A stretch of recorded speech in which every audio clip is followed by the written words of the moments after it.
Cheated, lied to, or tricked? She's tackling every opportunity to make something that went wrong right. Better Call Bacon is on your side. Tonight, we're going to talk about the importance of making sure your spouse's name is on loans for property you want them to have if you pass away. A Seminole woman found out the hard way that even though she is the executor of her late husband's will, that did not give her the authority to find out in many of the details concerning his car loans. So that's when she knew she had better call Bacon. And this is something that could happen to any of us, and it's a cautionary tale that you should check the details of your own loans. When Sam Craffa's husband, Paul Craffa, battled stage 4 colon cancer, the couple thought they had his affairs in order.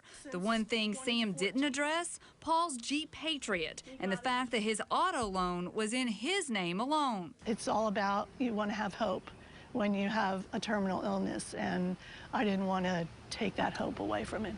She thought she had the right paperwork in place to deal with the issue later. I'm his wife. I'm executor of his will. I have the paperwork to prove that I am. Under Florida law, assets such as a car go to a surviving spouse, but that's complicated when there's a loan involved. Sam tells me Achieva Credit Union explained that as soon as the loan was paid off, they would release the title and the DMV could transfer the Jeep into her name. Here's the problem. Sam has continued to make monthly payments faithfully for a year, and she wants to receive statements to know where she is on the loan. When is the last payment due? Because I have no clue. How much am I paying towards principal? How much am I paying in interest with each payment? Frustrated, she called me to help her figure out what to do next. I went to her local Achieva branch, and hours later, the vice president for loss prevention called me to explain that since her name wasn't on the loan, they couldn't share statements because of privacy procedures. But they did come up with a workaround. From now on, each time she makes a payment, she'll receive a history of that payment that includes a breakdown of her payment and how much more she has to pay.